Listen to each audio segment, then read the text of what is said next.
Royal funerals are complex events that take years of planning to pull off successfully. Will the royal family be ready when King Charles III inevitably passes away? Being a British monarch comes with the somber responsibility of preparing for the day one is no longer on the throne.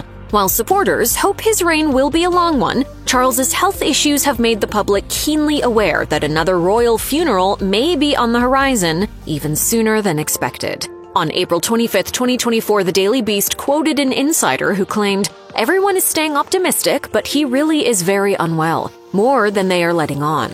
Charles's funeral plans actually began long before his coronation. Events like this aren't just something one can throw together at the last minute. There are protocols to follow, guests to invite, security to arrange, and military drills to practice. The Operation Menai Bridge plan, as Charles's funeral is codenamed, was already hundreds of pages long when Queen Elizabeth II died. The very day after her own service, officials began reviewing the document and making revisions. Chief among the concerns is ensuring a strong police presence. A military source told the Daily Beast, "You need a giant security operation because every VVIP on the planet is there. The whole thing goes from flash to bang in under 2 weeks, which means every aspect of it needs to be meticulously planned in advance." Because the Queen's ceremony went well, the pressure is on to ensure the same will hold true for her eldest son. Queen Elizabeth had a heavy hand in planning her own funeral, and she had plenty of time to do so. A staff of nearly 300 people began planning Operation London Bridge in 2002, 20 years before her death in September 2022, virtually guaranteeing it would go off without a hitch. The royal family watched as the bearer party placed the coffin in the state hearse.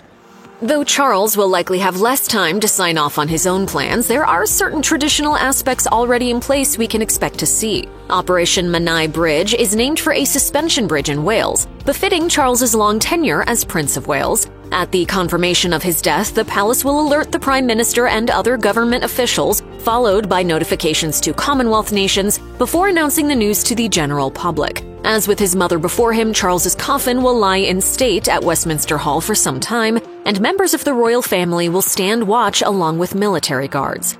The funeral will take place some days later with a solemn procession to Westminster Abbey, flanked by members of various military units. The Daily Beast source noted that Charles's guards will likely include the Parachute Regiment, a division with which he was closely involved. This is just one of the personal touches he may include at his service. Just as Charles included some unusual details in his coronation, he may opt to put his own personal stamp on certain aspects of his funeral service, such as the readings from the Bible and other sources. Royals are allowed to select the music at the ceremony, so he may have already commissioned pieces from contemporary composers, such as Sir Andrew Lloyd Webber, who wrote a special anthem for the coronation. Expect to see the garden-loving king's favorite blooms, delphiniums, either in the cathedral or the coffin arrangement. The guest list for Charles's funeral won't be as small as the one for his father. Prince Philip's took place during the pandemic, so his service featured just 30 mourners. But in keeping with his desire for a more modern monarchy, he might well trim the total to a considerably smaller number than the 2,000 heads of state and other guests featured at the Queen's service.